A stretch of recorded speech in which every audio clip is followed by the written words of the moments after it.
Pull back the curtain. Hello, everybody. How's it going? Hello. And it looks like it's time to go here. So, welcome to the show. Live feature rant here, episode 14. We're talking about the new and improved roadmap, the new blueprint here. Joining me today is previous guest host Tsagh, who's been quite a prominent builder in the community, going way back to the very beginning here, and continuing to kind of help improve all building for Landmark with kind of tutorials and community shows and stuff. So he's definitely someone you want to follow. And we also have Katarella here, who is new to the show.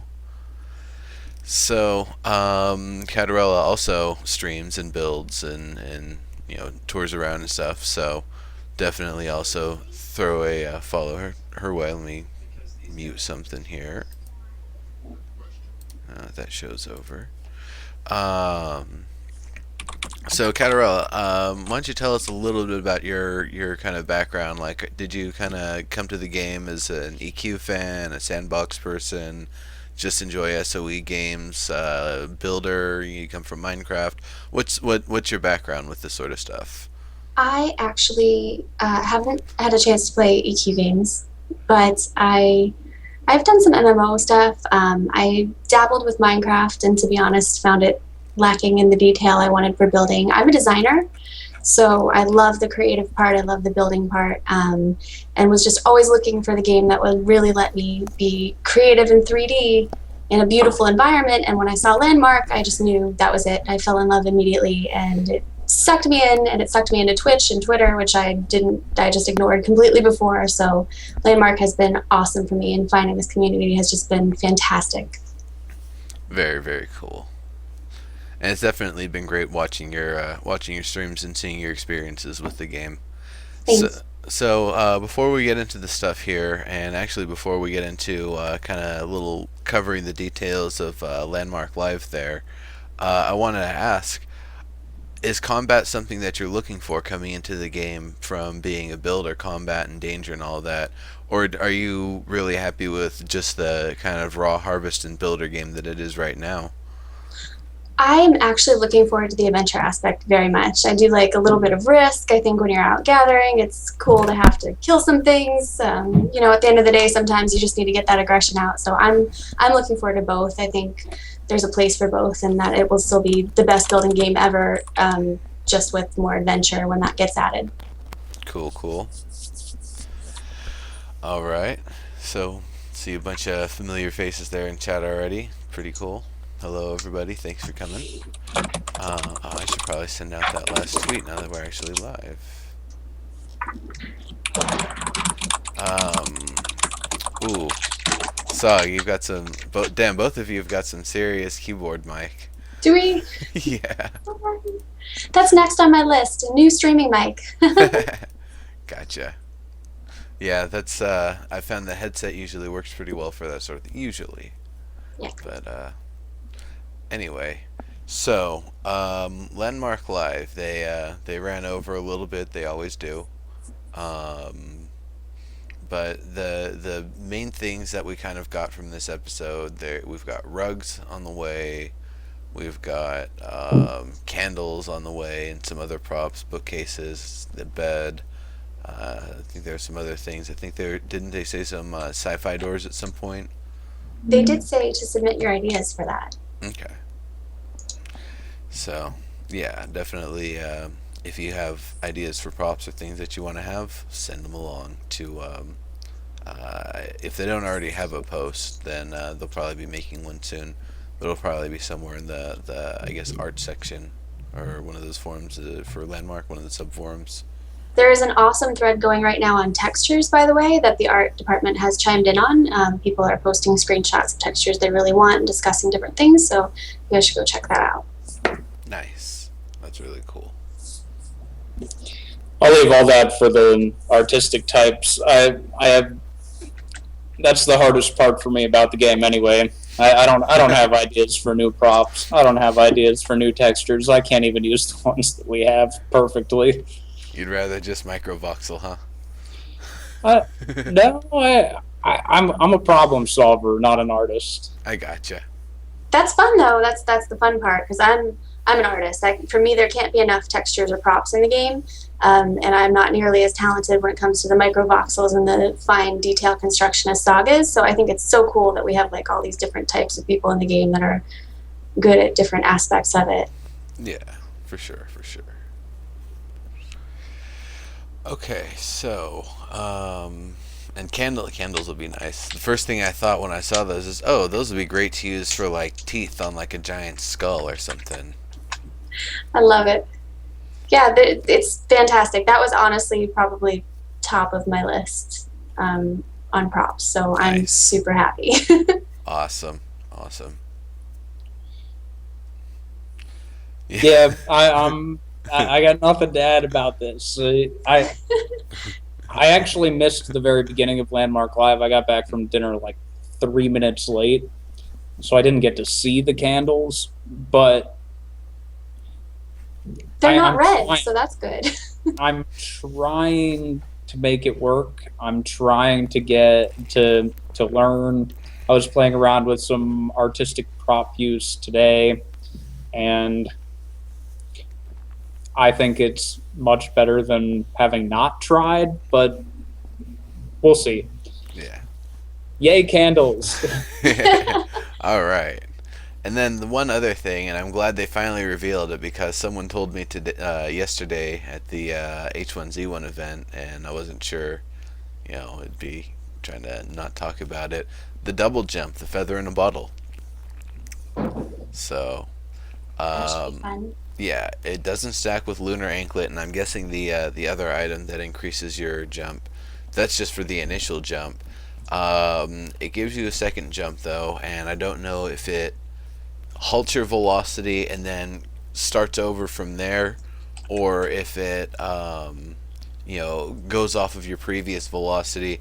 Because if it halts your velocity if you're falling, then it's definitely an anti-splat mechanism, and if it Interesting. allows you to leverage off of your current velocity, then you could double jump off, like just tap spacebar real quick and have a really fast jump. It might not necessarily go as high, but it'll potentially accelerate faster, which could be more of like a combat maneuvering sort of thing when we actually get to that point. Absolutely. Or a combat like ultra advantage when Yeah.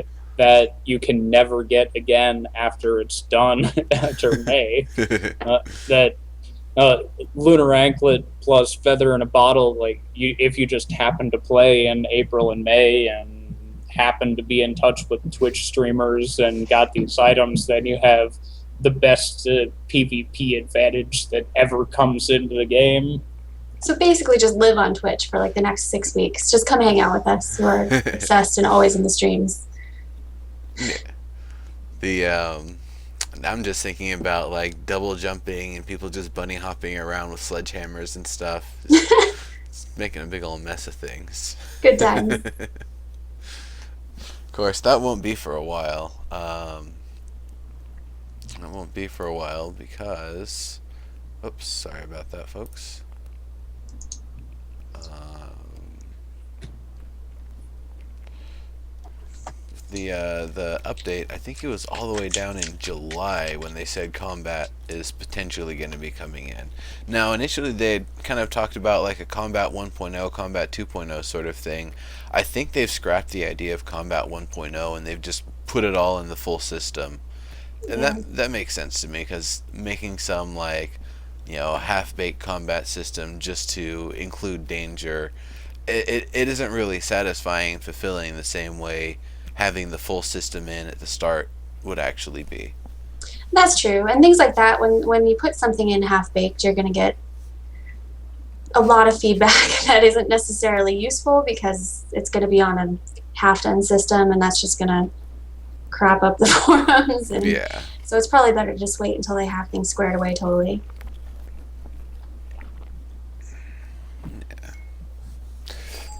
Oh, thanks for the follow, Sarah. And numbers. Didn't catch the numbers. Anyway, So, first half of May, they've talked about oceans. That's kind of been news for a little bit. So oceans will be coming, but not all of the water behavior. That's the second half of May. Hmm. Caves will be coming. They'll have, I don't know what. I don't know if they'll actually have the treasure chest initially. I think that's something we'll be seeing later, but at least with the cave system, they'll be redistributing materials, so that way it won't be tier 1, 2, 3, 4 islands. It'll all be in, you know, just one island, pick it, and start digging down when you want to find the higher tier stuff. But the one thing that I'm wondering about, will we see Ethereum? Because nowhere on the entire roadmap does it actually mention Ethereum and finishing out the crafting system. I kind of have a feeling that's one of the things that they're going to throw in as a surprise, like they like to do. Surprise, Ethereum's coming tomorrow. Yeah, could be. It It says, feels like one of those things Dave will be like teasing about for a week. And well, Crafting 2.0 is second half of May, and it says that it'll complete the Crafting 2.0 set of upgrades. It doesn't specifically say we're going to have a new tier in, but you see that they placed it after caves. So if we were to make a little bit of a leap, I would say that by the end of May, if they're going to add it, that's where it's going to come. that sounds plausible. I hope. I mean, I really hope we'll see it at least the end of May, if not sooner. Later than that, and I think a lot of folks are going to be starting to get real anxious about it, especially because a lot of us are waiting and want to be able to finish out our refinery. Hey, Neuro, I think you got a mic problem. Or, Kat, Yeah, I'm do you? hearing some. Yeah. I haven't moved. I didn't touch anything. Huh. Yeah, I was trying to be as quiet as I could to make sure it wasn't me interrupting that. Oh, what's the problem sound like? It is Like you're tapping it. weird. Maybe my beard is getting into it, or this cord could be the cord. It could be the cord. Yeah, it's probably the That's cord. probably what it is. Metallical says beard and mic not mixing.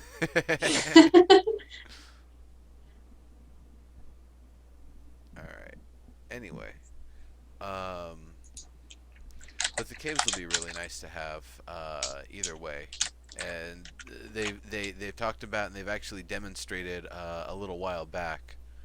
Damn, what is going on with my mic? Okay, hold on a second. It's good now. It's good now. Yeah, I hear it. It's all good now. It's good, but it doesn't appear to be broadcasting properly on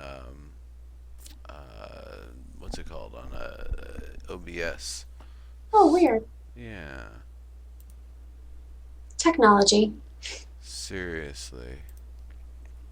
Maybe the recording volume got thrown off somehow. Well, anyway, you two continue talking here because it's all written down here. We got plenty to talk to here, or talk about rather. All right. Caves. We left off with caves. All right, caves. For me, I'm excited about caves. I'm excited about water. I'm excited about crafting 2.0, but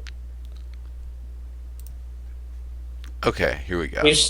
we still need a way to put everything into a context. What do you mean? Well, so like you asked Kat early on, you said, well, since you're into building, what do you think about combat? What do you think about caves? What do you think about things that make it more difficult to get things? That I feel like I would have preferred if we had the ability to do the storytelling and the group interaction and all of that stuff to build a context around some of these fundamental game systems. Mhm. It would feel better. I understand the difficulty in reworking ground level infrastructure for the world after having the other stuff in.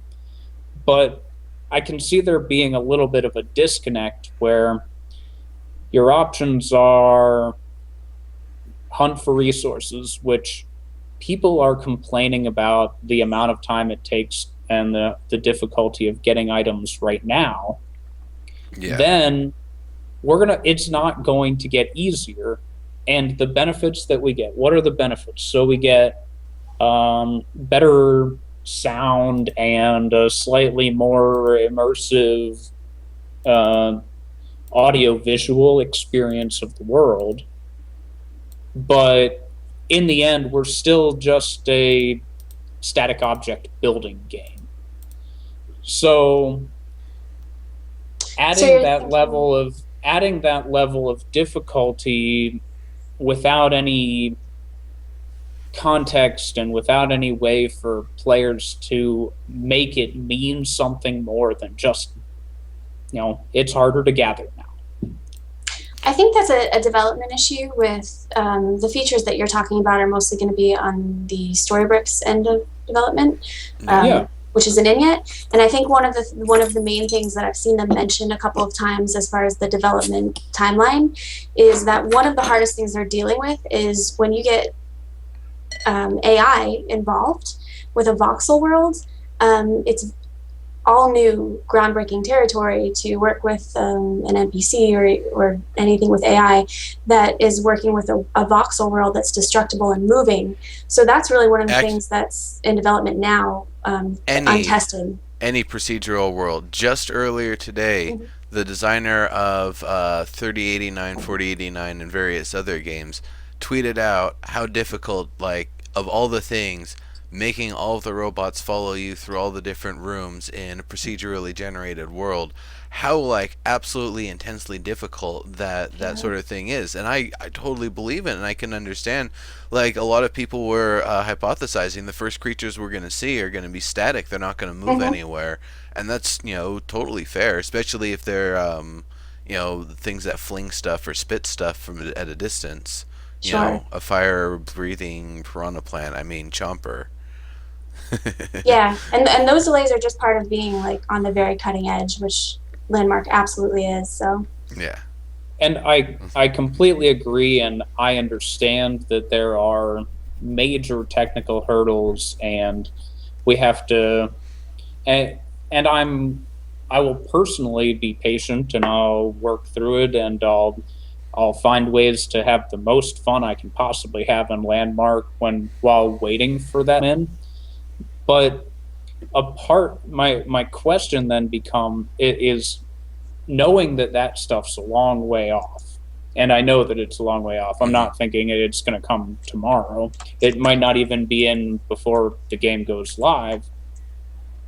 If we talk about danger and we talk about PvP, they talk about that stuff. You can toggle it on and off, and so then the outside world becomes disjointed from the world of being on your claim potentially. And what I don't want to see happen, what I want out of Landmark, and what I think will be the most successful for Landmark, is finding a way to take the fact that people have vastly different ideas and build a cohesion around it. And then we have these two things of, wow, building on a claim is great, and wow, I love crafting and hunting in caves, but how does that really mesh, and where is it going to come together? And that's going to be the make or break of it all. And once we have story bricks and we have a storytelling system, and we can potentially affect the world outside, we'll be able to build a context that makes sense for the entire world, and the player base will be able to help drive that. But right now, I think that's my biggest concern. Now, even though I'm excited about caves and excited about combat, how's it gonna all fit together? mhm. Right, right. actually having a full context of what's going on, what's actually like giving it some, because you're right, there's actually now I would say even less direction, because now that the tech forge in and more sci-fi sort of stuff coming in, now it's not only what trying to find the context of what you're going to be doing in the game, but then even genre specific. Like, okay, so we've got enough stuff to kind of do sci-fi with the Lumicide and the Tech Forge, um, and at the same time, all the fantasy stuff, and you can kind of do some sort of modern stuff, but it doesn't really add. It doesn't really come to anything. We're not creating a genre. We're creating a scene from a genre, which doesn't really it doesn't really come together as something that's truly like interactive in a meaningful way. Now, this actually does kind of bring something back, like going way, way, way, way, way back in like some of the early footage that I think this was even SOE Live last year, showing the house that, or maybe a little bit after, the house that Dave Georgeson made, and it's got this little basement and some mushrooms and stuff growing, and then this tunnel, and the idea that there could be something down there, and the place for adventure and discovery. And when you phrase it like that, that's awesome. But in the reality of where we're at right now, someone can go down there and it could be a really cool looking cave, but that's it. There's not anything. Mm-hmm. You could maybe have a maze with a couple treasure chests, and that's probably the most interactable thing anybody can do right now. Hmm.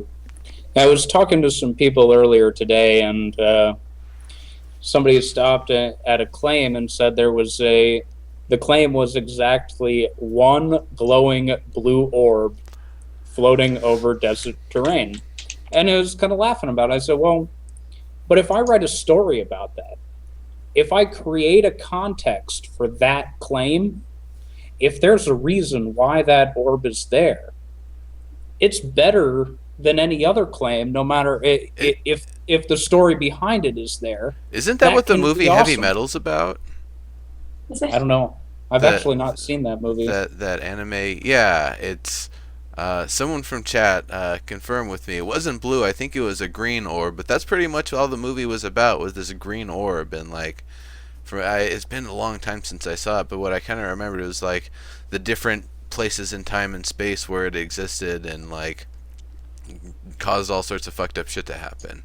So that definitely, that's actually what it made me think of. They're trying to give a story to this floating orb. It's like, well, it could be really ominous and evil, and you capture it, and then bad things start happening, and the next thing you know, you're like you and everyone around you is melting, and you're you know anyway. I think this But is the you part know where I feel like Sog feels about props. I'm like, oh, making up stories. I don't.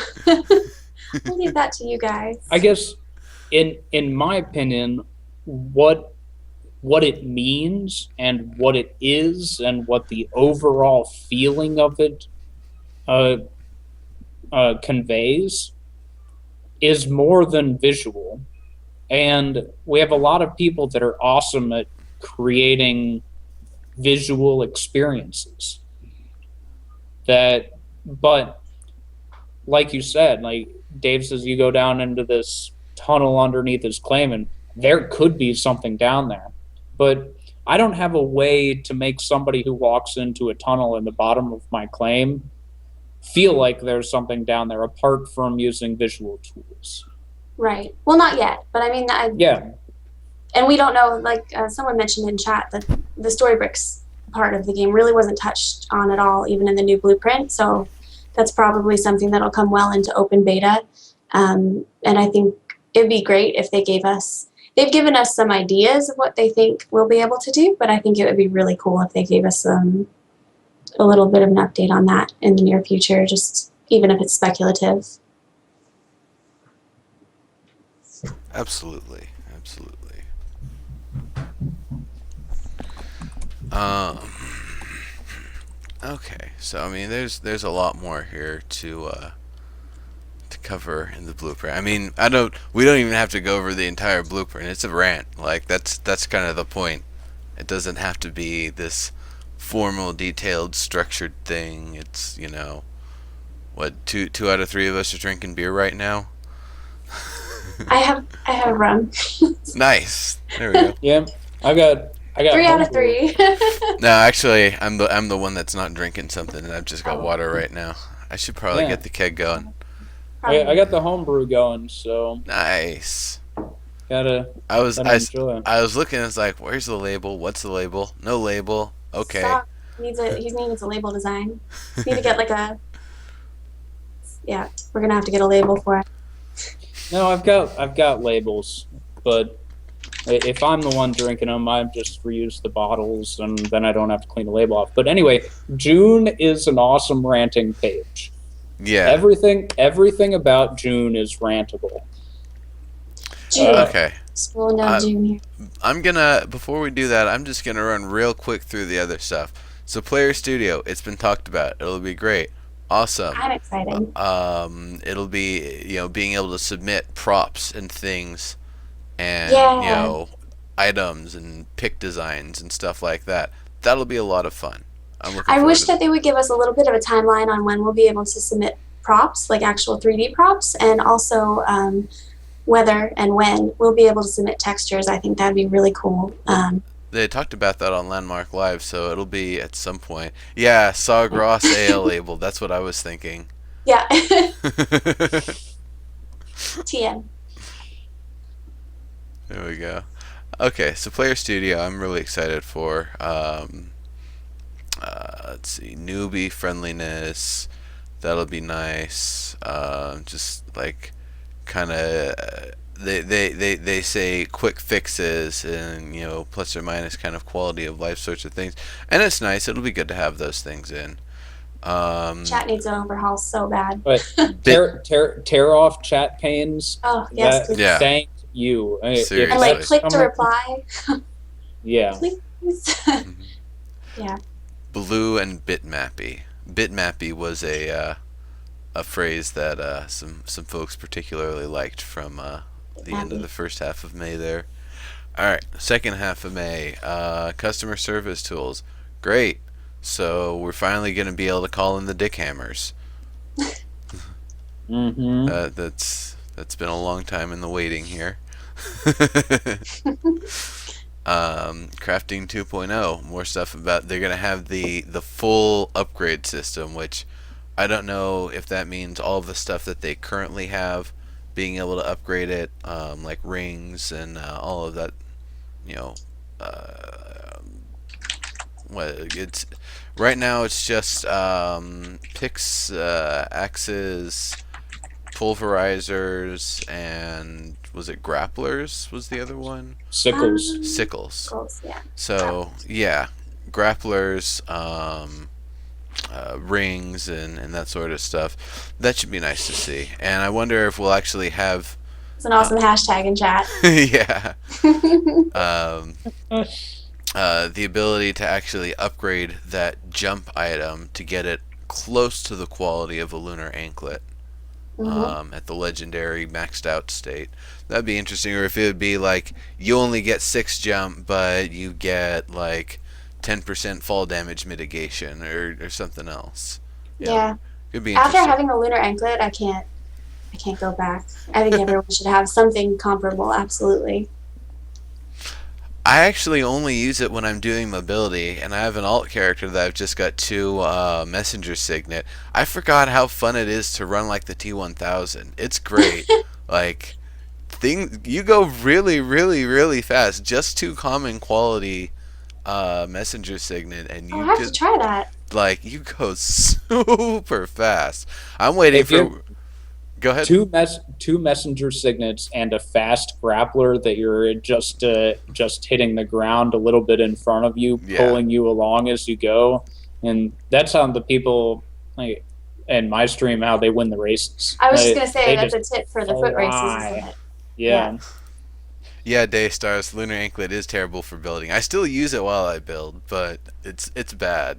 It really is. Yeah, it's a little hard when you're like doing a small adjustment and suddenly you're 3 stories up. I kept jumping onto the second floor of my villa by accident when I was building with it. Well, we still need fly mode though. That's Yeah. that's really what it comes down to. I didn't see that in the new blueprint. No, that's I probably was like, another one they're going to try to sneak in on us. that'll be another one they like to tease. I think there's a set of things they hold back because Dave and Omid especially really love doing that tease thing. They do. They do. And, I would say Terry's probably in on that too. Yeah. Yeah. So are we in June? It's a little bit more. So this is where the second half of May is where the treasure chests come in. So the first couple of weeks of May, we'll have caves. We'll be able to group dig giant veins that go way, way longer and deeper than our current ones do, allegedly. And that'll be really nice because then it'll actually encourage going as a group. Because first of all, you'll actually have to, kind of pan out and find where the material vein is, and then once you found it as a group, you can all just dig it up. You'll all share the gains from it, and the faster you can rip through it, the faster you can move on to the next one. So that'll actually really bring a lot of group play element to the game, which I'm really excited for. Because right now the veins are so small that if I'm working with somebody else on it, the thing's already been eaten up before any of us really get started with it. Yeah. Got distracted by chat. Sorry. Yeah, the treasure chests, and I guess I really just want to see it before I make a judgment on it, because I'm all about finding a way to have a working economy and crafting being the number one thing, and then also finding ways to incorporate station cash so Sony gets the money they need to keep our game going.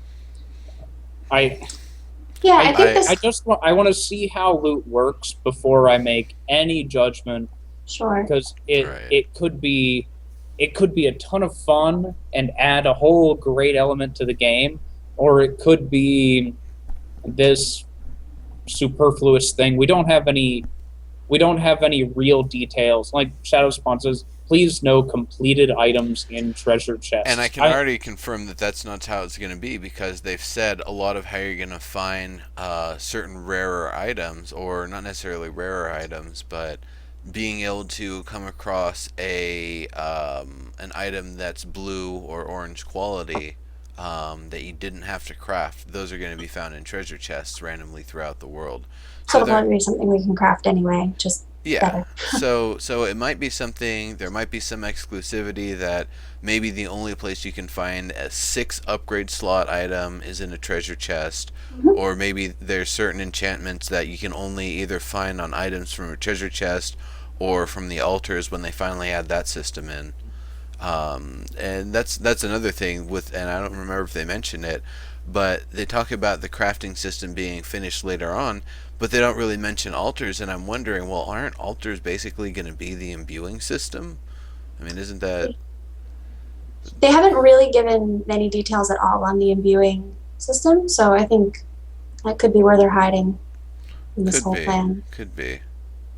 They've been real quiet about the altars since Terry first talked about it, and I hope that idea is not going away. And I can see that uh, maybe you can get an item that allows you to add another upgrade slot. Like hearing you talk about it and the kinds of things that you're envisioning being in the treasure chest, I like, because it makes that specialty spelunker. It gives them a way to trade with a specialty builder. It it gives something more than, like, well, I got 5 million dirt here, and well, or 5 million stone. That's the stuff builders want.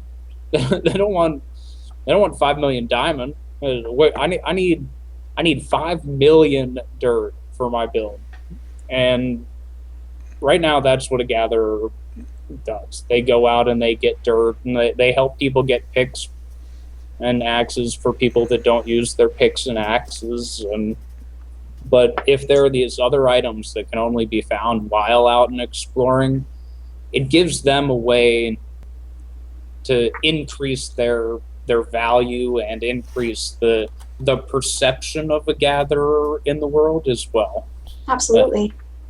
Right, right. Yeah. Okay. Um so I guess maybe it would be better if it's not completed. I mean, maybe they'll have a few completed items here and there, but mostly incomplete things to upgrade with. Seems like that would be more, because that's also a lot more shareable. If you and your buddies are on an adventure and you come across 20 of something that's used for upgrades versus four fully upgraded items. Someone's gonna get shafted because you didn't find five upgraded items, or whatever the case may be. Maybe nobody actually needs any of those things, so you're just gonna break them down anyway. So there's definitely a lot of issue that does come from having completed items. So it'd be nice maybe to have a mix of both, but ultimately have it something where they keep the crafting system the main kind of focus with everything. Because I do agree, the finding recipes, and that's actually something Throckmorton was saying, that finding recipes and exotic materials sounds good, and I agree with that. Like that should be a really good use for the treasure chests. Definitely. Oh, thanks, Jim. Um, all right, so biome specific, time of day music tracks. So there's going to be more music relative to the various environments. Cool. I'm happy for this. That's And really the cool. tracks they already have in are awesome. So I'm excited to see what else comes up. Same artist. Yeah. I'm excited about that kind of vicariously. I'm still working out because with my new game setup, I don't have the sound hooked up to the same computer that I'm playing Landmark on. Ah. So and I'm still working out how I'm going to make that work, but I think that I think I'll get there. And Yeah, I tend and to turn he's off the making music such when I'm great streaming stuff. because it's. But if you're just like out gathering and stuff, it's great. And actually, one of the things that I liked best in Minecraft, which is a really lame thing to like out of all the things in Minecraft, is the nighttime music when the time of day changes. So I'm really looking forward to seeing what they do with it since the atmosphere is already so awesome. I really like the nighttime music in Terraria. Of course, I like the rest of the game too. So, yeah, fun game. Um, okay. So continuing on here, because that is going to be nice. A lot of people are excited, and I mean it's not a gameplay sort of thing, but at the same time, it's not something SOE is really putting a lot of effort into. That's more or less Jeremy Soule getting all of the music together and getting in quiet typing. It's hard. It's hard, uh, guys. Getting a quieter keyboard too. It's on the list officially. nice, nice. So VOIP, that's also for the second half of May, and that's starting to get a little bit into the stuff that you were talking about, Sog, about actually being able to create environment in the game. Because right now we can't even, and I'm hoping it'll have the voice modulation with it, so that people can add that extra level of role playing. So you and I can have it add the gruff, scary voice. So it really sound like this. They need to put like a Christian Bale Batman voice in there.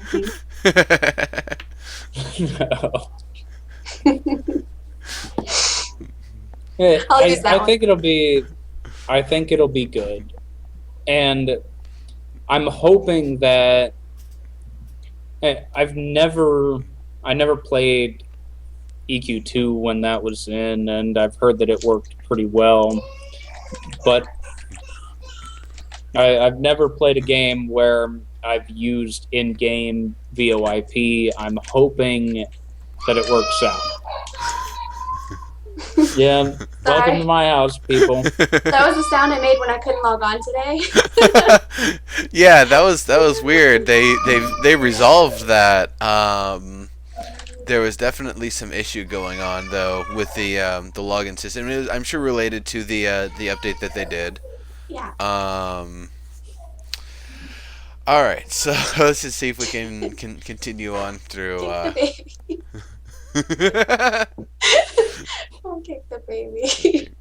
Aw. No, it's that reminds me of Omid's cat coming through and just yowling it up. Just because I mean it's a bored cat.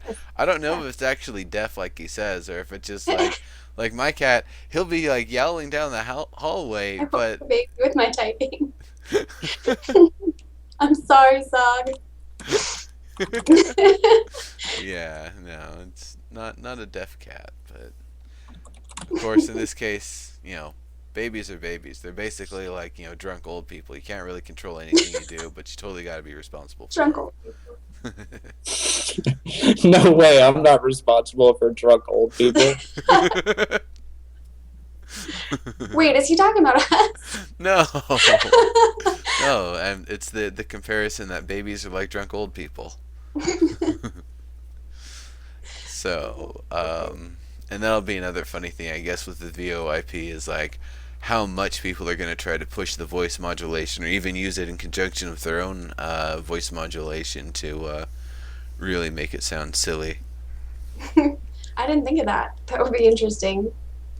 I was watching I was actually watching two lethality guys streaming earlier, and they had someone in their voice chat had one of those headsets with the built-in voice modulation and had accidentally hit the button and sounded like an Oompa Loompa. Nice. That's pretty funny. Yeah. So, second half of May, underwater features. That's swimming. That's drowning. That's displacing sections of voxel water, I guess, so that we can actually do stuff in there. Maybe finally being able to have the means to fill that awesome aquarium, which I'm I looking have this forward question to. about water that probably doesn't bother anybody else, but I really need to know Mm. if we're going to get like different colored water. Like, Um, is there going to be green tropical water and blue water? I'm thinking there will be because they yeah. have so many different kinds of sand and ground and all that, but I just want a confirmation. Oh yeah, no, I'm sure. I'm pretty sure they'll have. It might just be one initially, and then they'll expand upon that over time, like we have for a lot of the materials. Mm-hmm. But I'm sure down the road they're gonna want to have, everything from beer to grape juice to or wine. They can call it grape juice if they need to. Damn it, my microphone just kicked itself down to 86 for no good reason. There we go. I think that's Skype messing with my mic. I'll have to figure that out later. Damn you, Skype. But yeah, muddy water, sludge water. Eventually, they'll also have, I'm sure, like molten, like that does puts off light a little bit. We've And got to have lava. We have. yeah, well, like lava, magma, and slag are the three that I'm thinking. And they can go even further on that and have like molten glass that's got a lot more smoother appearance to it.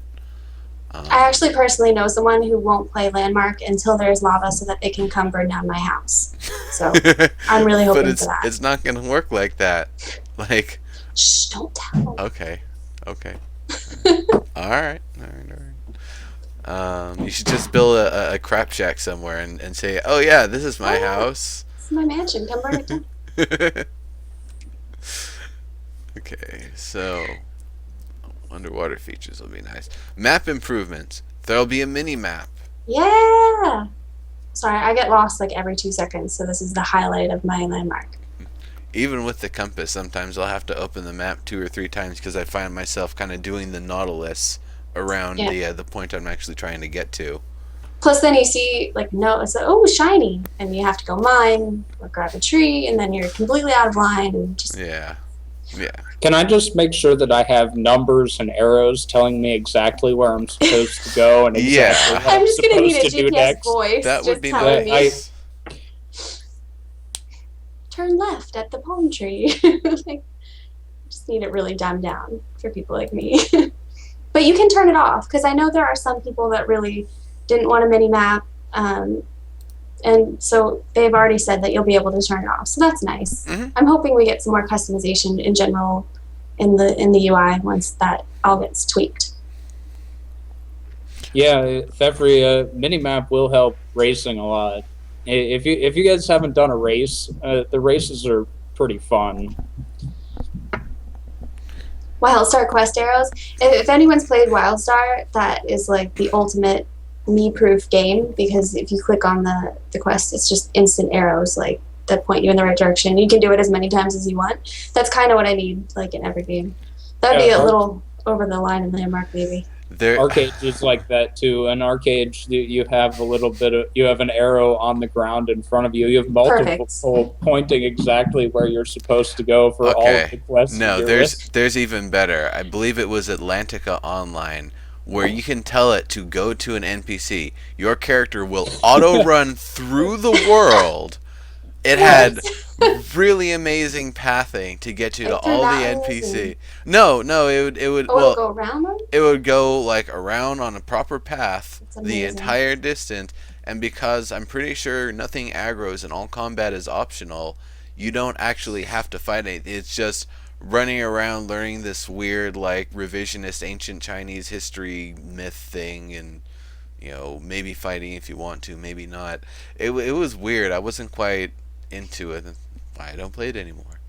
But that kind of like hand holding is a little over the top for something that you're Perfect. supposed to be adventuring and questing That's in. true. That's true.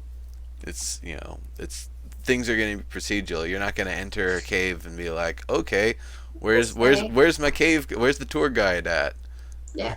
I Well, want Which to. is funny because like I there really is like that, but then you don't pay hold attention. on, You zone out.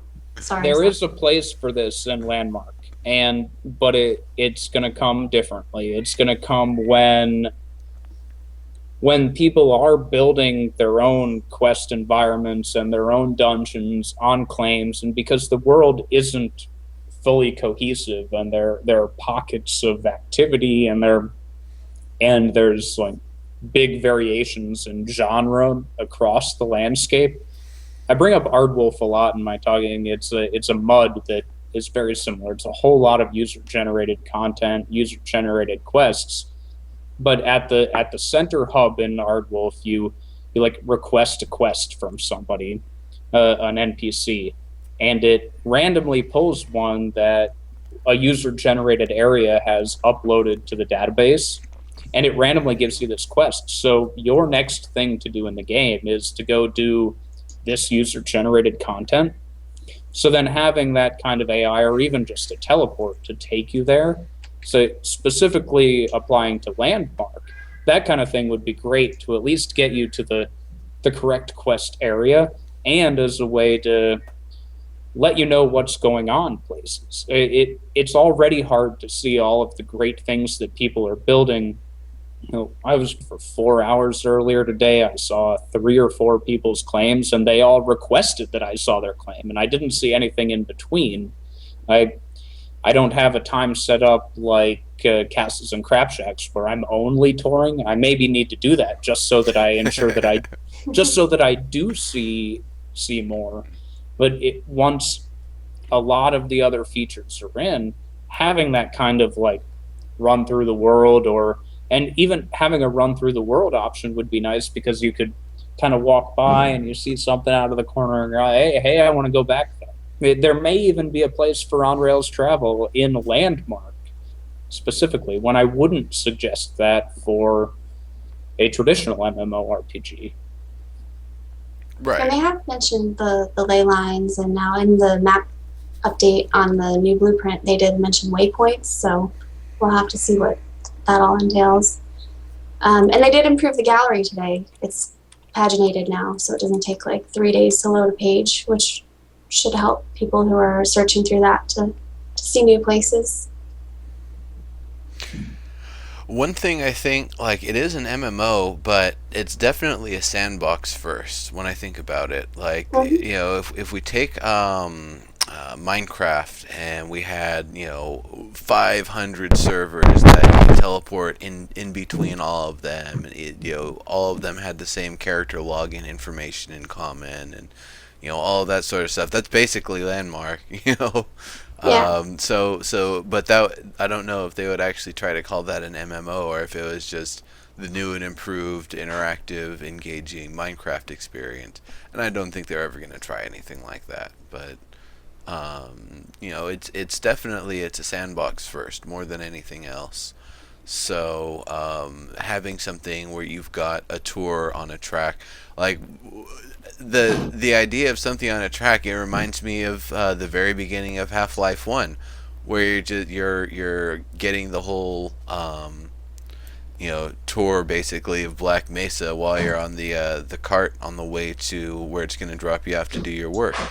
And along the way, it actually tells some stories. You see the security guard trying to get into this doorway. That was the Blue Shift expansion that they had later. There's, I believe, a janitor you see somewhere else, and somebody actually made a user content expansion off of that as well.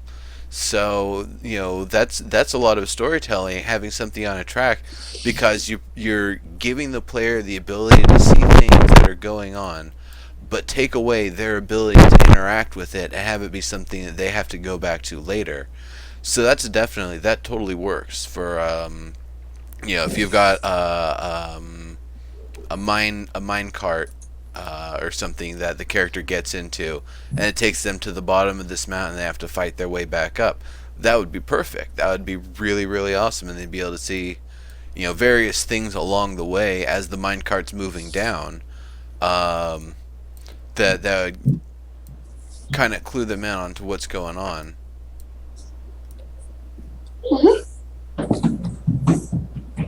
Yep, I'm definitely on board with that way of thinking. I think that because of how much things are going to change, that kind of experience, anything that we can get to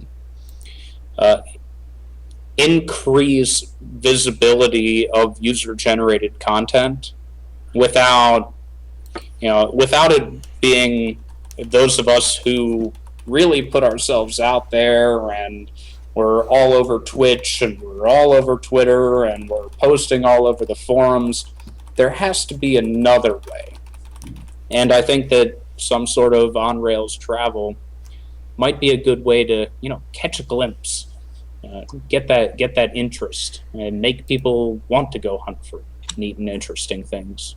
Sure. And even just any faster mode of transportation, I think, is going to lend itself well to that. And mounts are in the new blueprint, so I could see just running around the world because you can at that point. Yeah, for sure. All right, so we've held off long enough. Tsagh, we are up to June. We're in June. There is a lot to talk about here. Why don't you start it off? All right, can I pick one or? Go for it. I'm actually going to try to adjust my audio here real quick, so let me get this menu out of your way. And yeah, just go for it. Okay, I'm going to start with the economy. Merchants, so you can swap out resources for coin, which pays for upkeep, as well as being a handy commodity for trading between players, and market stalls at the hub, so you have a place to set up shop for travelers passing through.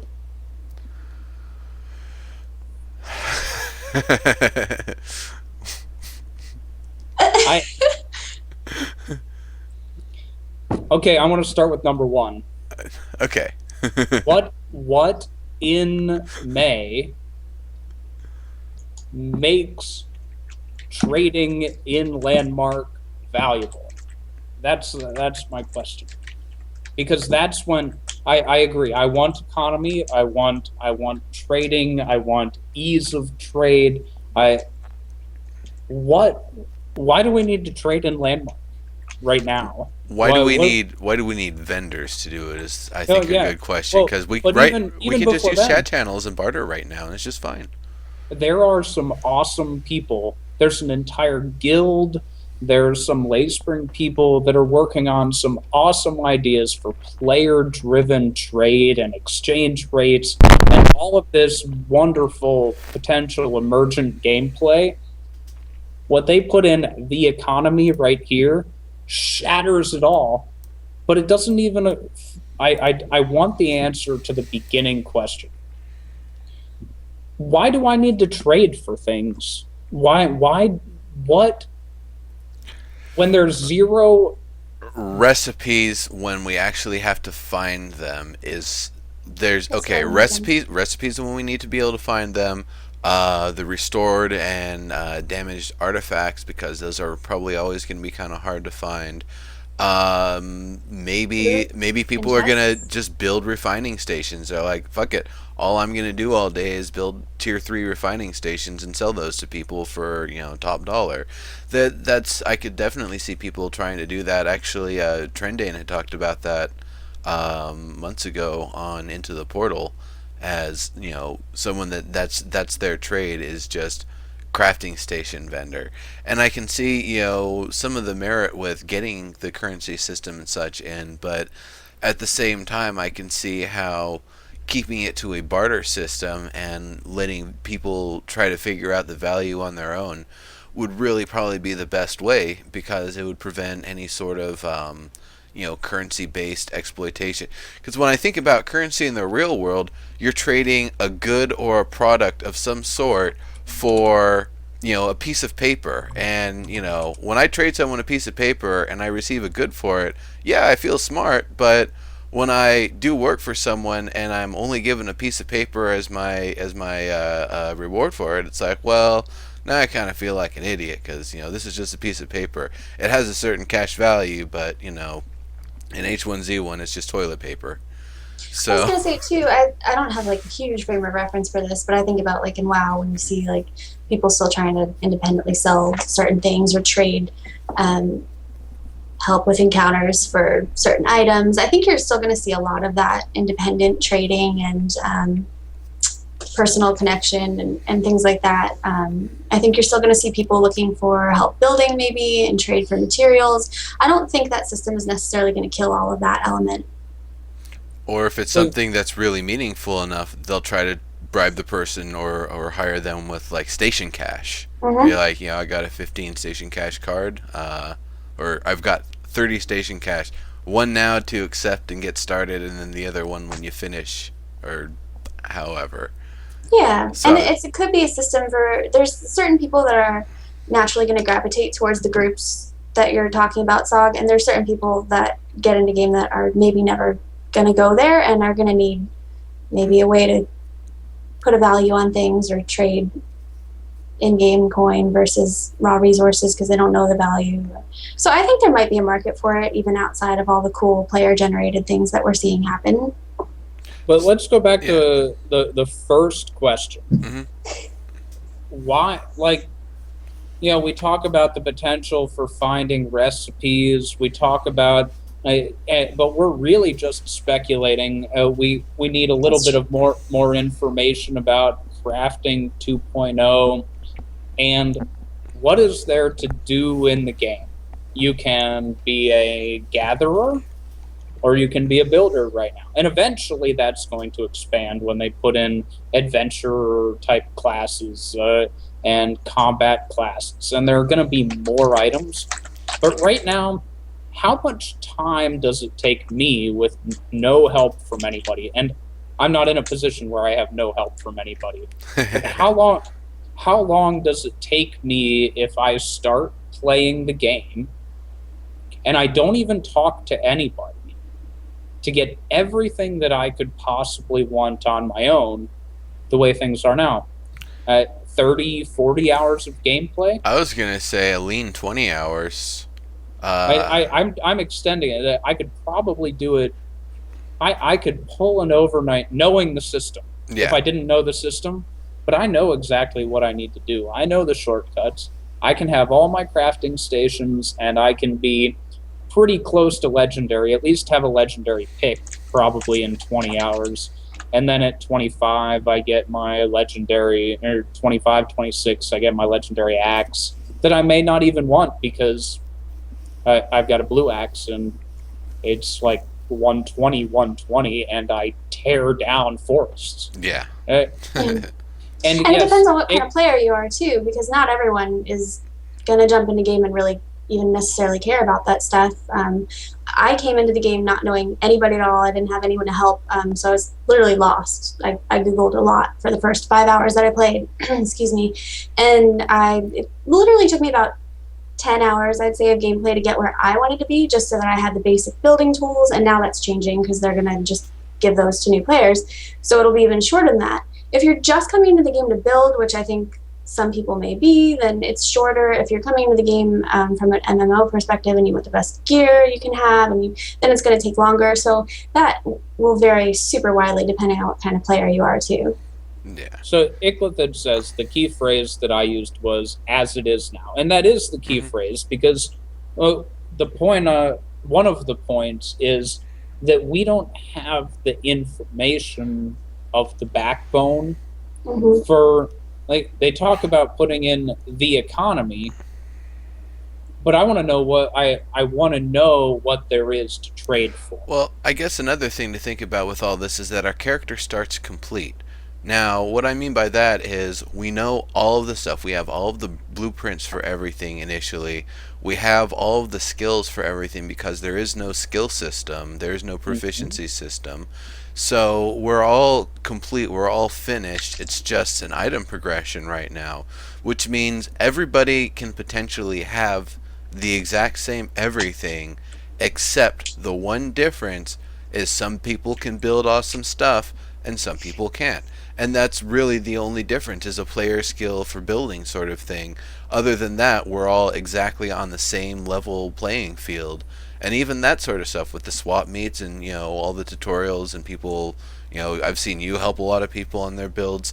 Even someone who doesn't know how to build at all and doesn't want to learn can potentially, doesn't even build the tools for it, could potentially open it up and have, 2 or 3 cool people from the community be like, hey, build on my claim, make something awesome, and, you totally have my space to do something cool on, and have a really nice house and, watchtower or a dock or something, and, they didn't have to build anything. But the idea that right now we don't have anything really separating our characters, there's no reason why to buy a pick from X person versus Y person. It's going to be the same pick that you could craft yourself. There's no reason, like the access to artifacts, anybody can do it. You just have to dig that dirt. And it'll be easier when they get the Ethereum in that final sifter.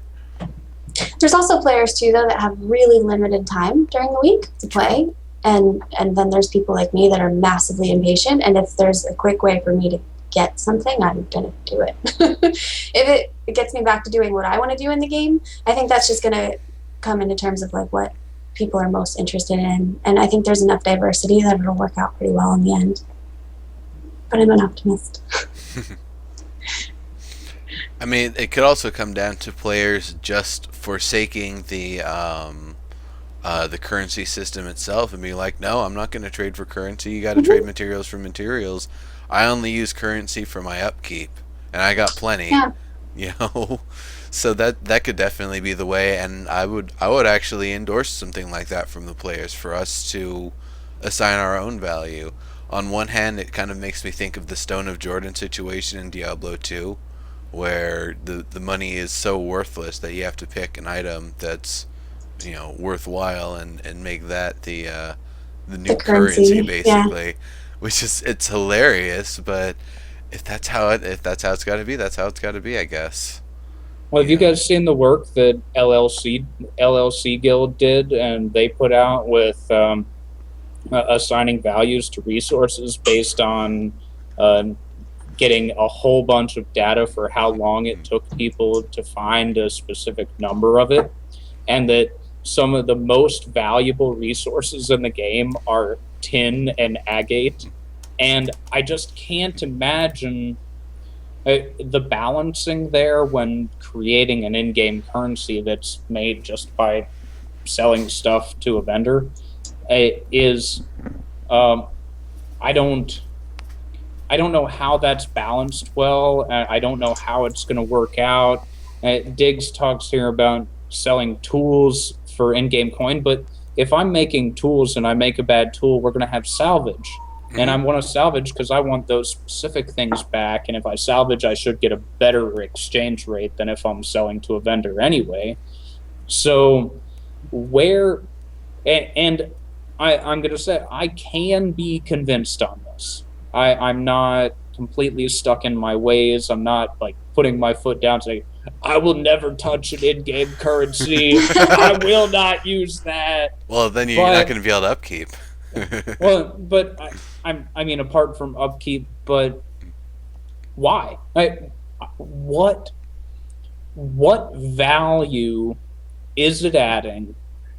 And I can't come up with any good answer for that other than there's a level of familiarity for it eliminates a You can role play barrier to gambling. entry. You can role It play gambling, is what it is.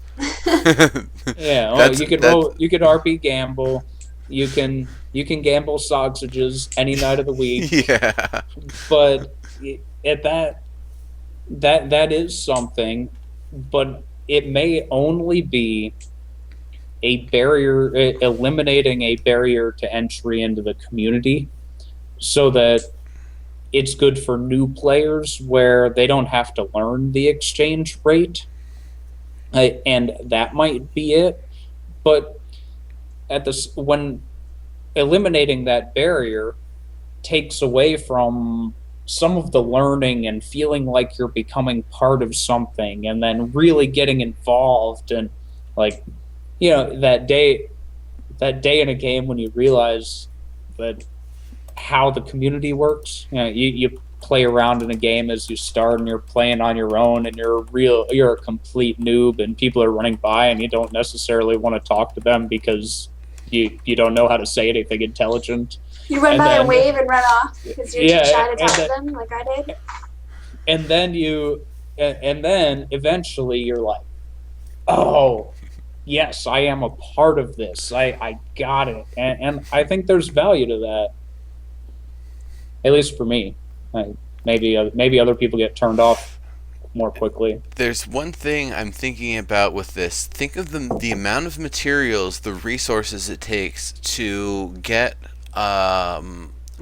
like to craft a mithril pick and get it all the way up to legendary with all of the customization. Not talking about the heartwood, not talking about the elemental, though that itself has its own value that doesn't currently have a station cache analog.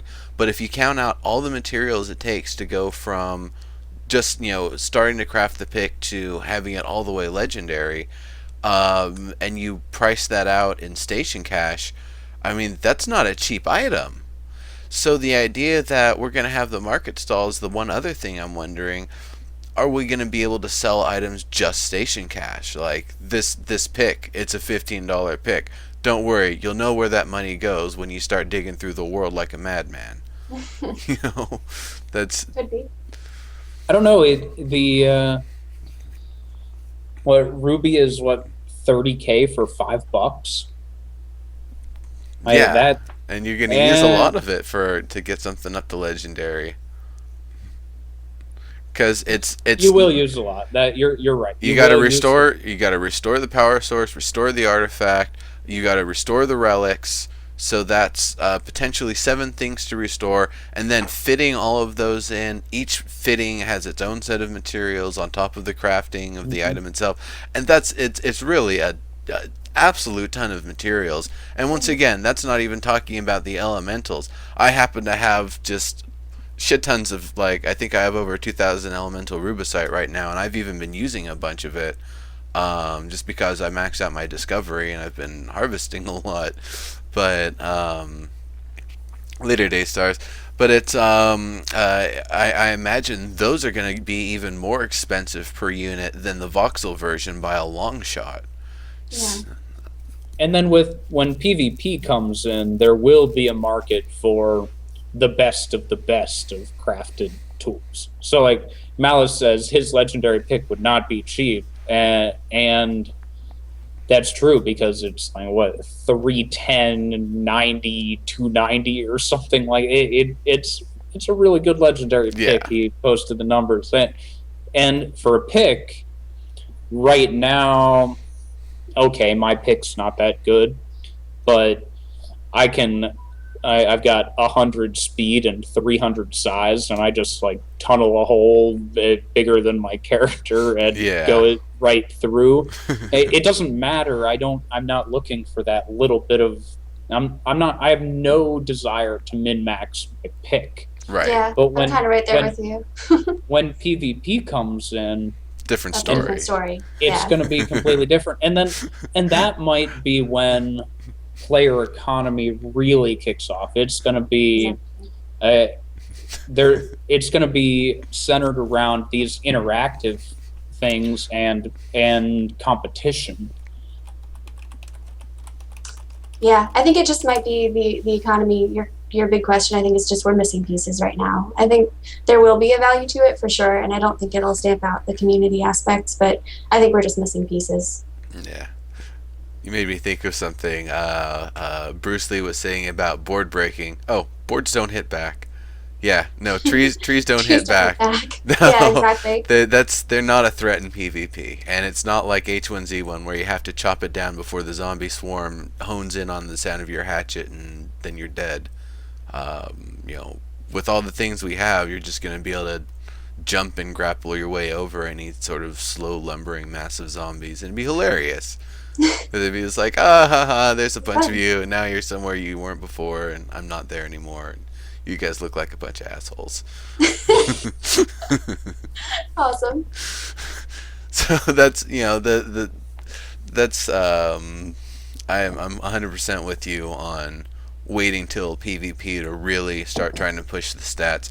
And I think that's another thing is I don't think it's going to be combat based on having the top awesome equipment. Yeah, having legendary stuff will definitely help. But I think the other thing is really the combination of stuff. Do you go with the high jump and the double jump? Maybe there'll be a dash ability that we have that's on a number or some other sort of thing. Or when we first start, when you first press shift, it moves you forward real quick. Maybe there's an item we can equip that changes our jump to a blink. So instead of going, into the air by velocity, we just disappear and Nightcrawler reappear up above, or in whatever direction our velocity is going at the moment we jump. So there's a lot of different things. And I think about, once again, the Binding of Isaac is my big go-to with this. The amount of combinations of varieties of attacks and configurations for that game is just so gigantic because there's so many items and they all stack and do things in different ways that I'm really excited for the combat system. I think it's actually going to be really hard for them to balance for a good long time because there's going to be like best practice after best practice after best practice because everyone's going to find things that counter other things, or maybe it doesn't counter it but the person just plays it really well and they can do a guide to teach other people how to do the previous best build. So there's definitely access matrices. Yeah. So that's I'm definitely looking forward to seeing the kinds of combinations. Someone got a hammer going there. I didn't hear So it. yeah, no, that was on Tsag's side. It sounded like something was getting hammered. Oh, He's putting the rant into live feature I rant. gotcha. Riled up over there. I'm working on it. I'm working on it. All right. Noah, what is the thing on June that you are most interested in talking about?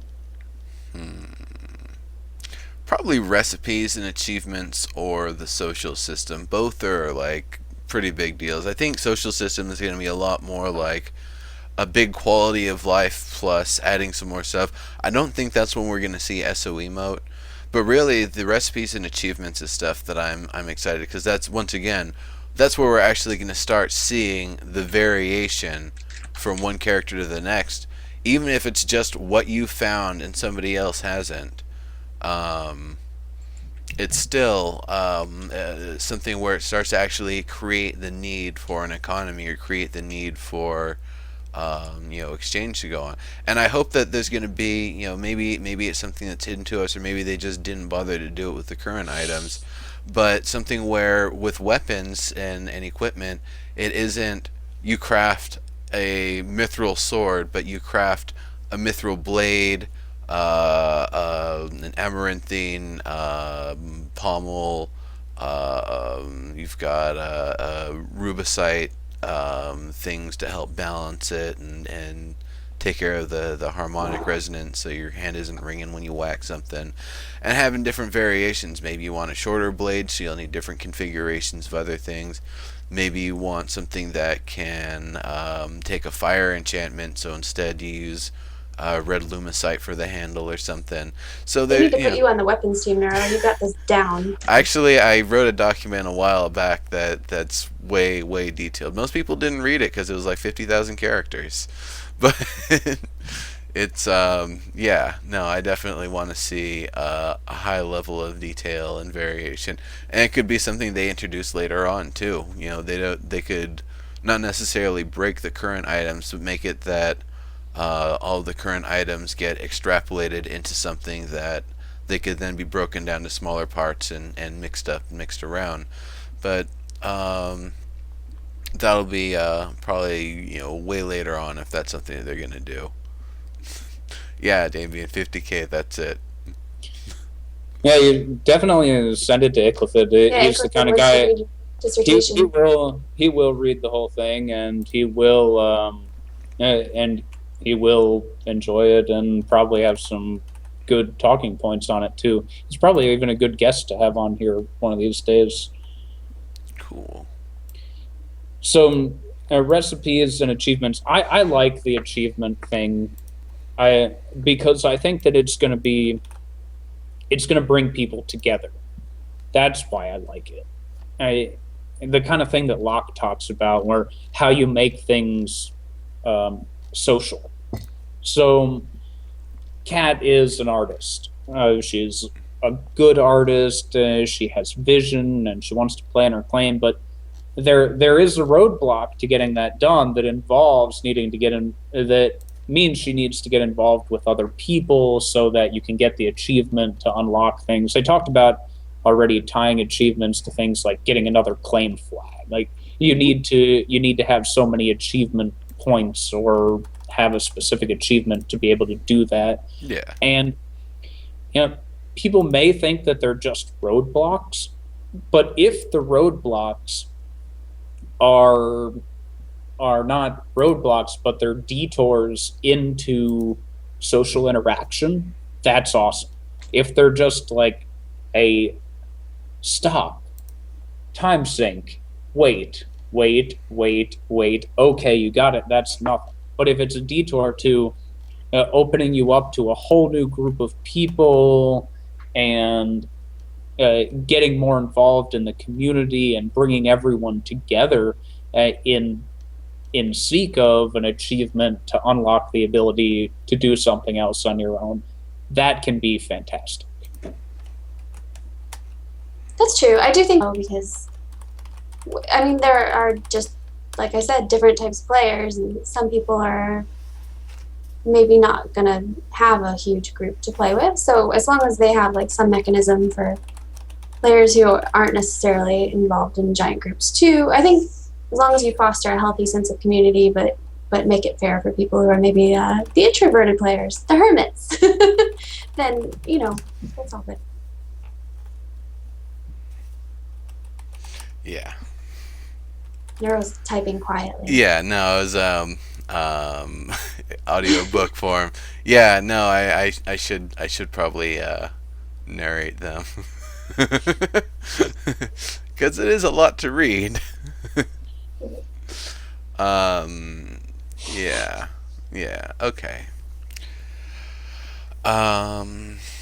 Theffer's a hermit, but he's also a stream rat and runs his own Twitch channel. Well, it's really funny though, because I am very much a hermit in real life. My friends will tell you they get really irritated with me because I'm like a hardcore introvert, and I'd rather be sitting at home in front of my computer than doing almost anything. And even in game at first, like my first week, I don't think I talked to anybody. And then I ran past and like accidentally ran into Tsagh and Noodle Cat and saw the wall of intimidation for the first time. And I literally typed slash wave and ran by because I was just shy.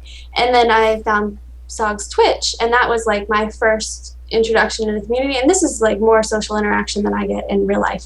So it's fun, and I've gotten sucked in. But I do sympathize with some of the people that maybe aren't necessarily in the big groups or don't. I don't think it should be a requirement necessarily to have a big group of people to complete achievements and things like that, because there are people that prefer it to be a solo game, and that's fine too. Yeah, I mean the achievements I think are going to be a lot of things that I feel like it's going to be a lot of achievement based progression for the characters because they've talked about how you're going to get more health. For example, is going out and finding and doing things in the world, and I guess completing achievements and such. So, home bar rat. um, Yeah, so that'll be really nice to see because it'll be nice once we actually have, and that's how a lot of sandboxes do it. Is that there's something that you do that can slowly, help your character progress and get more powerful. In Terraria, you can collect the stars and increase your mana pool, or mining through the world, you find the hearts and you use those to increase your health pool. So, different sort of stuff, and it's not going to be really unbalancing. Like, yeah, someone with 300 health versus someone with 100 health is going to have an advantage, but I think they're probably going to have just as much an advantage because by the time you've gotten up to 300 health from 100, I'm sure you've also got a full set of kick-ass legendary equipment that you're very proficient with using. So there's going to be both the player skill aspect and using the right combination of equipment on top of where you're at in progression relative to the other person if you're actually going 1v1. Mhm.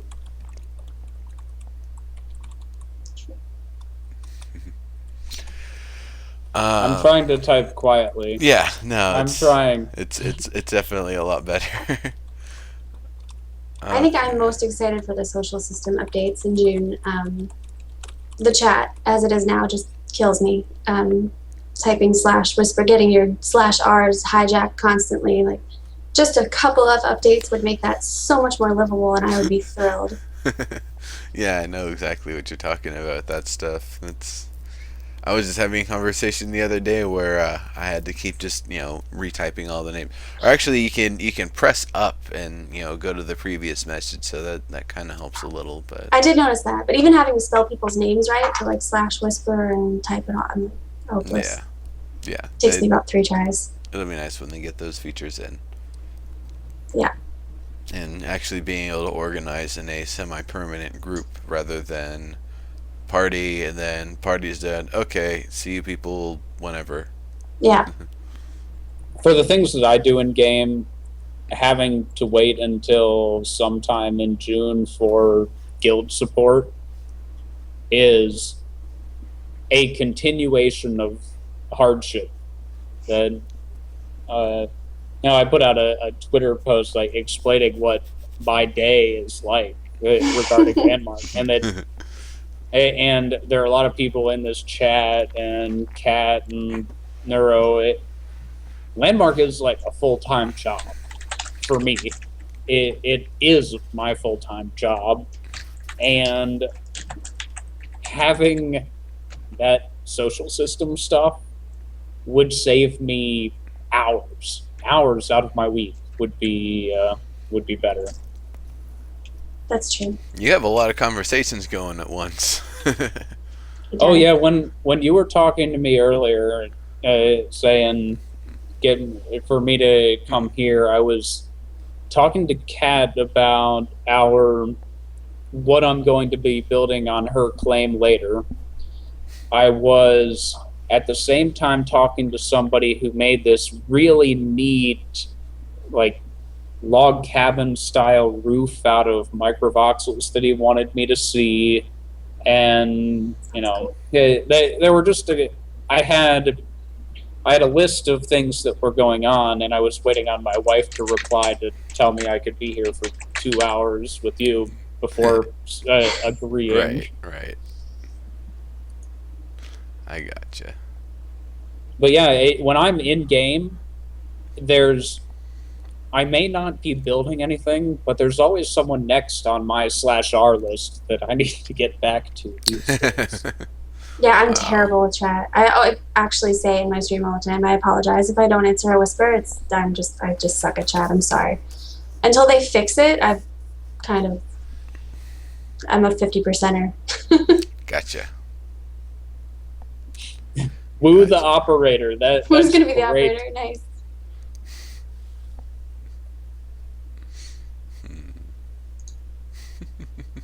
Yeah, that'd be really interesting actually if it gets to the point where you actually have to have somebody being your chat moderator in game. Because I wonder how that would actually work. How you would actually be able to set up something like that for someone.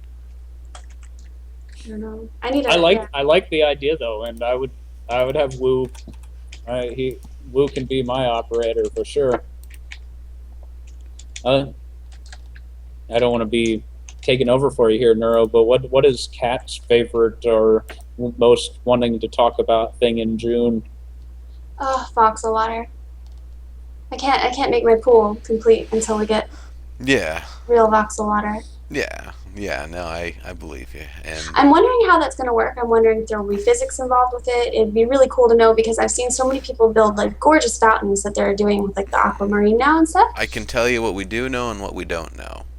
Okay. What we do know is we'll be able to place voxels the same way we place any other voxels, and they'll stay that way. So if you just put one water voxel in the middle of nowhere, it'll just be floating there like a blue orb. Okay. But what we don't know is if it will be solid or if we can pass through it. Now, I'm hoping we'll be able to pass through it because then people will actually be able to make their swimming pools and all of that. But there's one other thing that still kind of bugs me. Voxel water will be great, but I want a matching square water, like a cube of basically prop water. And the reason why I want that is because I can see with like the aquarium project, you've got a fish, okay. You want to have it fully surrounded in voxel water, and yet you've got these little air pockets around it for places where either you can't put the water there or the water isn't going to like bleed in and fill the space next to the fins, or it'll mess everything up if you get the water too close. So that's why I would also want an accommodating prop water to go with the voxel water.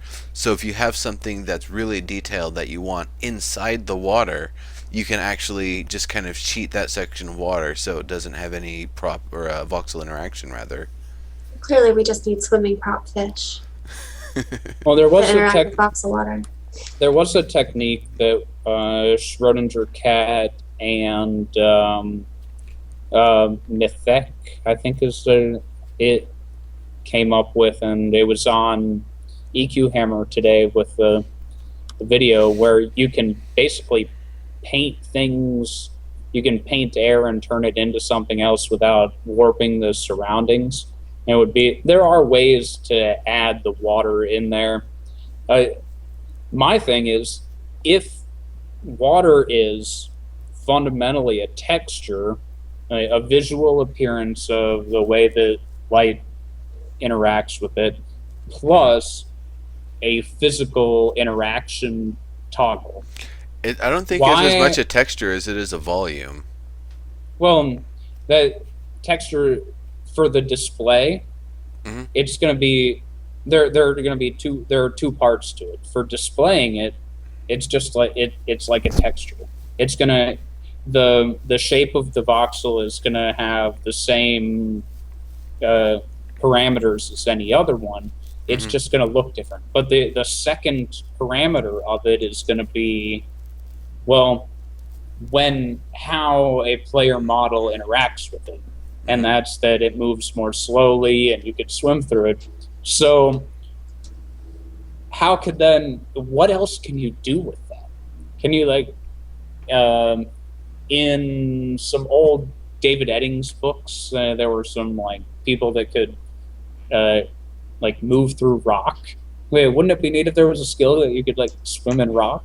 if that because it's going to be separate from a coding standpoint, it's going to be something that they're building into the engine and the way that it works. What it looks like is going to be irrelevant, or is not going to be necessarily directly attached to how it interacts. Like the air interacts where you can pass through it with normal character model physics, but water will be very, very different. It'd be interesting how many different visual appearances they make that can have that tied to swimming or like slow motion wading, really struggling to get through there. I think just having the backbone that they're going to have to build to make voxel water is going to be, and to make the transitions from air to water, Hmm. is going to open up all kinds of possibilities for what else they can do after that. Now, you've talked about wanting slag and lava and all kinds of other things, but the water is just the beginning of how that works. And like if Throckmorton says, "Oh, will voxels refract light?" I think that'll be part of the fundamental of how they visually represent something as being water. That Yeah.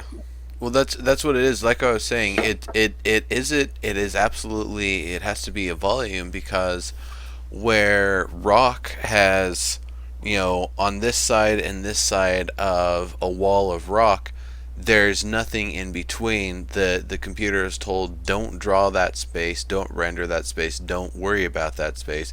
When you have a section of water, you're going to be able to see through it, and you have to be able to see both sides if it's translucent.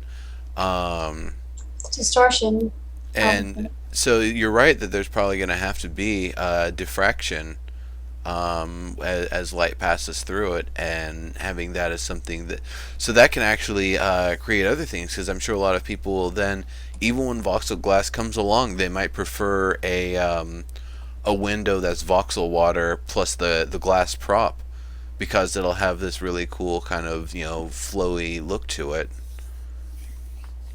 True. that is the funniest thing that Free said there. That that's what every landmark is going to be. That when it comes to time for live release, when that time comes, people are going to be like, "Why don't they just use voxel glass? Why don't Yeah. they just Yeah, use lava? I mean, that's true. I why hope did they're they gonna let us update our landmarks of landmark if any of them get in. why did they use a torch? Man, torches are so alpha. Yeah, they're gonna have to do like a renovation phase and let everyone Yeah. go back and tweak things. I mean, imagine if they change any. Okay, so they said no crafting stations, but I'm wondering aesthetically, like, if I have this big smoking thing and it's, I've got 8 stone forges in there to have all the smoke coming out of it. Are they gonna kill all of those? And it's like, nope, you don't get that part. You don't get your stone forge cannons poking out the side. Nope, those go away. Because I'm wondering what would actually happen with that sort of thing. Because that could mess with some builds if someone's doing something where you've got like a giant tech forge that you walk up to and it's like a big console of some sort. It almost sounded like they misunderstood the question because a lot of people were asking about it, and when they answered it on the stream, it almost sounded like they were saying, "No, you don't have to include crafting stations." Like they thought people were confused that they need to be included like they are on the spires. And Dave did say it won't matter one way or the other, so I think they can be included, but it sounded like they didn't understand what people were asking. Well, if they're going to be on there, they're definitely not going to be usable. They want the hub basic stations to be all that anybody can use, and then anything beyond that, you have to craft on your own or use somebody's established stations. But I would imagine, like, if it's smoking, it'll still be smoking. They didn't really, Yeah, they like, did. I guess they didn't maybe answer it very well. That, yeah. oh well. I guess we'll have to ask that for the next episode. Um,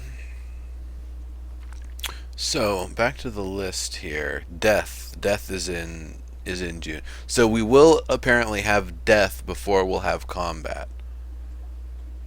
And which that's is so funny.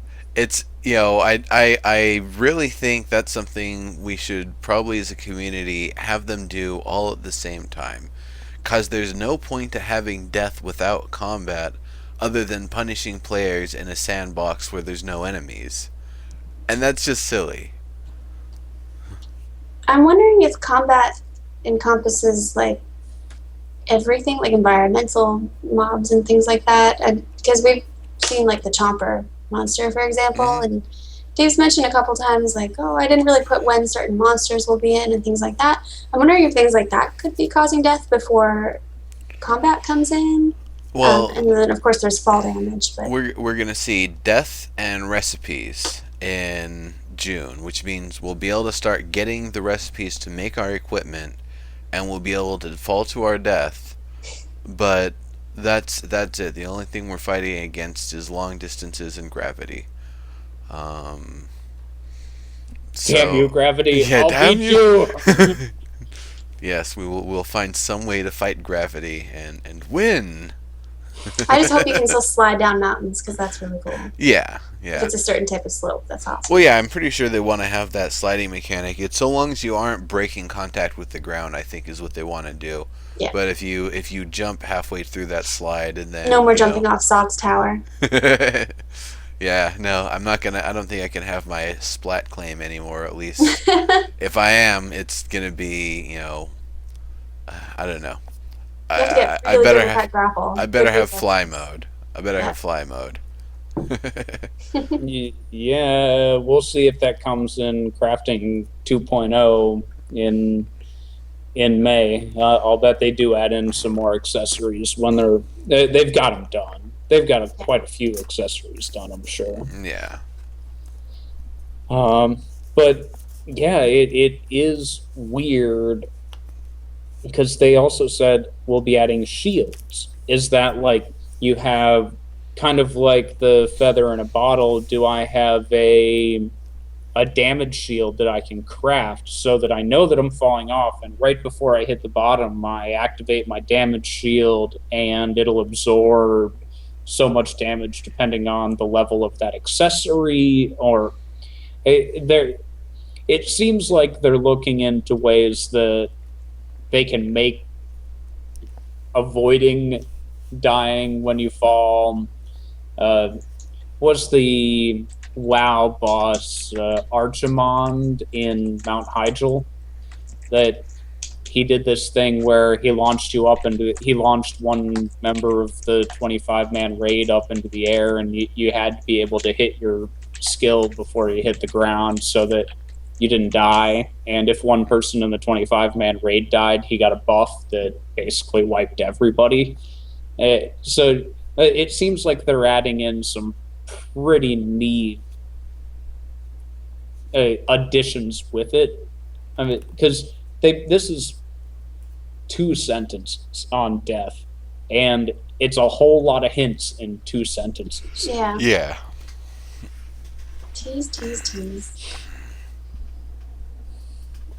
Yeah, shields is very like vague. Are they talking about like a buckler or like, a shield that you're wearing on your arm, or are they talking about like a sci-fi, protect you bubble orb sort of thing? I'm Right. thinking Yeah. that it has to be a bubble orb because the only thing you could die from is hitting the ground. You're not going to land on your shield. Well, you never know. Actually, okay, with no, no, no, You no. might land on your shield. Fat guy from Lost Vikings uses shield to glide. So, And uh, in Trine as well. The fat oh guy yeah, in Trine does that. yeah, yeah. So that's And they did okay. talk about gliders, right? Yeah. They said that they wanted them. They didn't seem to think it didn't. I didn't get the impression they were coming or they started on them. I'm sure they'll come I at feel some like they point. said it was coming somewhere in one of the many forum threads. Maybe before this last blueprint update. I swear someone mentioned it as like a craftable mount type deal. I don't know. I could be lying. We'll see. We'll see. Uh, it'll be interesting. They've definitely I hope it'll mentioned be. flying as methods of travel. Yeah, So but it sounds like limited flight, not yeah, flight flying on your own everywhere. claim type of deal, which Yeah, should mitigate some of the concerns people have about fall damage when building. use a buckler on your feet so you can mountain surf. Nice. All right. So moving on to July then. This is when stuff's going to change, Dave says. So, the wearable system. Say goodbye to the single piece outfit, and too bad if you spent station cash. I mean, hello to the new ensemble of parts. I guess you'll get all of the those parts modularly, but what happens if somebody has bought like 2 or 3 colors of the same outfit? That's kind of screwy. I don't know. Maybe you'll get the pieces for each set. Well, no, why it sounds like the wearable system will also have like dyes and stuff potentially, or Yeah, that's that's where true. I'm guessing I because keep asking that question with hashtag Ask Landmark, but I haven't heard an answer yet. that's probably not something they're willing to talk about until they've had all of the meetings Figured it on the out. subject, and they Yeah. probably haven't. That's like I don't know. I bet Rosie and Terry are probably going back and forth on that one because you know I they're just want to know when we can dye those pillows because red is not my color. yeah. Fair enough. Fair enough. Yeah, there's a lot of things that are red for sure. At least in the outfits, they give us a variety now, so I'm pretty satisfied with that. Yeah. Those And pillows. that the craftable outfits are good. Yeah. Yeah, They they're look nice good. looking, definitely. Yeah, they don't that's one of the things I can appreciate. They don't want their characters looking like trash. They don't Mhm. want their characters looking like rainbow clown puke either. And having that be the tier 2 warlord set or warlock rather. Rainbow clown puke. That was that was the thing. The warlock sets in early World of Warcraft were just the worst. They just looked terrible. They were They bad. and if you actually mixed and matched parts from different sets, it got even worse. It's horrible. I just have to say, hashtag booty pants. They did a nice job with pants. Oh I agree. yeah, the men and the women. Yeah, They've got it's they're not a bad showing it off. back view. No, Yeah, it's decent. no. If they're gonna go with idealized looking characters, then yeah, definitely make them look nice. And I bet some of that is some influence from T-Ray because I know he loves modeling butts. Mhm. He's It's an responsible art. for the VS infiltrator females and their nice booty that allegedly got nerfed a few months ago. Um. Okay, so We don't have time to talk about combat, do we? yeah, that's Or should we even talk about combat when it's July? Yeah, we it's haven't a been into ways the out. It's details. a ways out. That's Yeah. maybe next week we'll the other ones will be covered the combat and what's going on in August because between now and next week the order of things could easily change. A lot of people have been saying salvaging, we must have salvaging, and I agree. Salvaging is something we should have much sooner.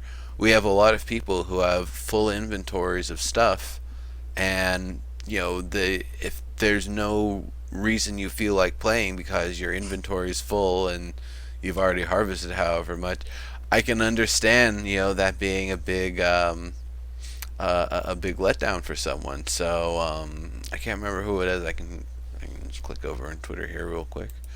Was saying about kind of having some issues with that. Was Scumlord, Malice Scumlord, I think. No, you were ranting about.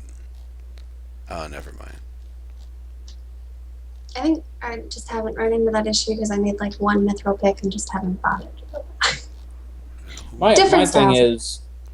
is, my biggest rant today is that like when we see combat gear and we see crafting 2.0, those things need to be in before the word economy needs to ever be talked It about. was Yesh's. Yesh's is the one Yeah. they made a bunch of like care packages for new players, and now it's coming back to bite them because they don't have any more room. And that's a really terrible situation, especially if a lot of those things were made in the crafting 1.0 system and they can't be upgraded, and a lot of them aren't legendaries and stuff. So yeah, definitely salvage sooner than later, and I think the community is going to kind of go after that as an issue, because it sucks, and it especially sucks to sink a lot of materials into just getting one good item and then not being able to do anything else with the rest of it. Yeah, definitely.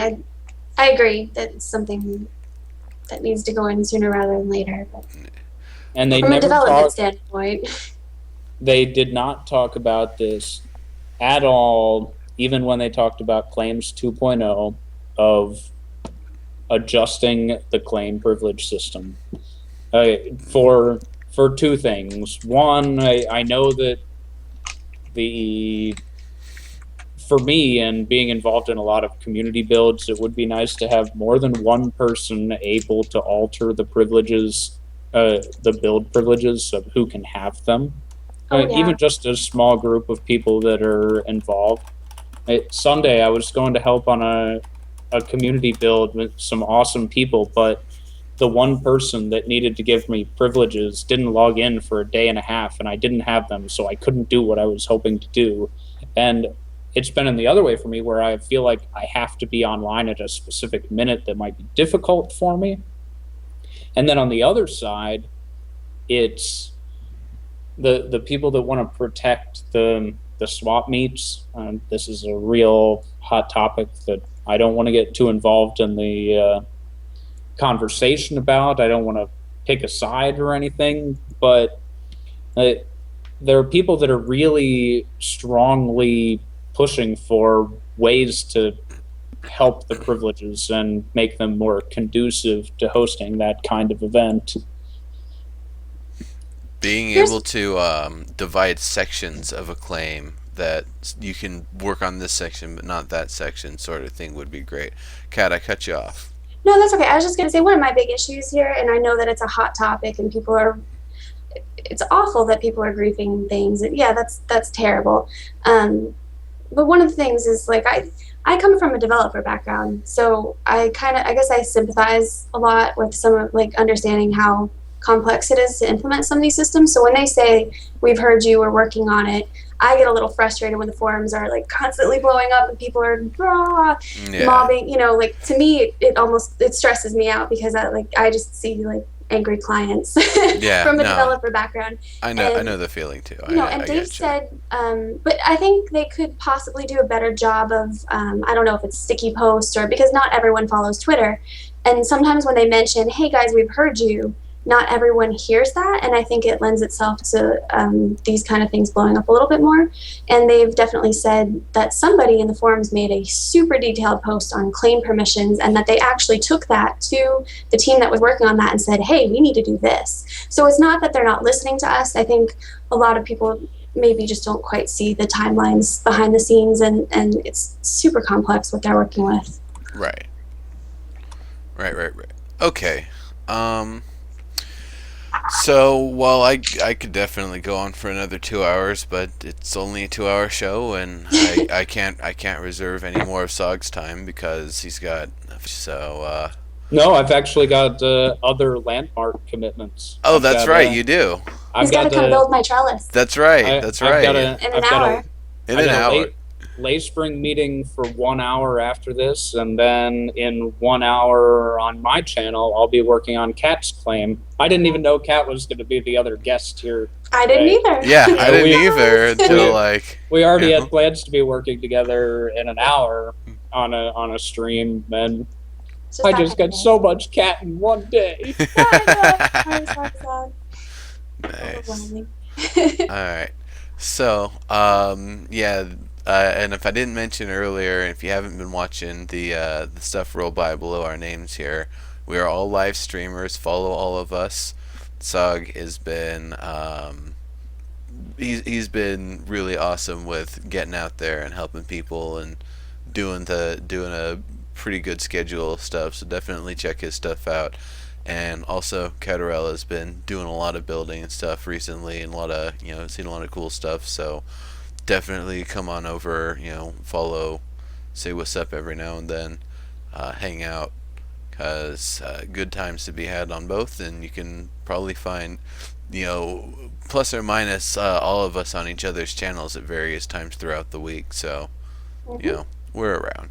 So that being that, I am going to wrap up the show here. So this has been Live Feature Rant episode 14, talking about the new and improved blueprint, and really only the first half of it there.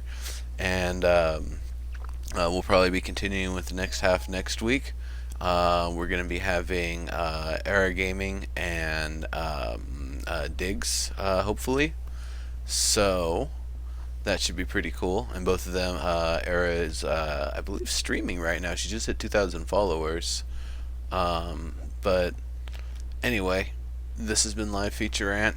We've got Tsagh, we've got Katarella. I'm your host, Legendary Neurotoxin, and I will see you folks next week right after Landmark Live. See you later.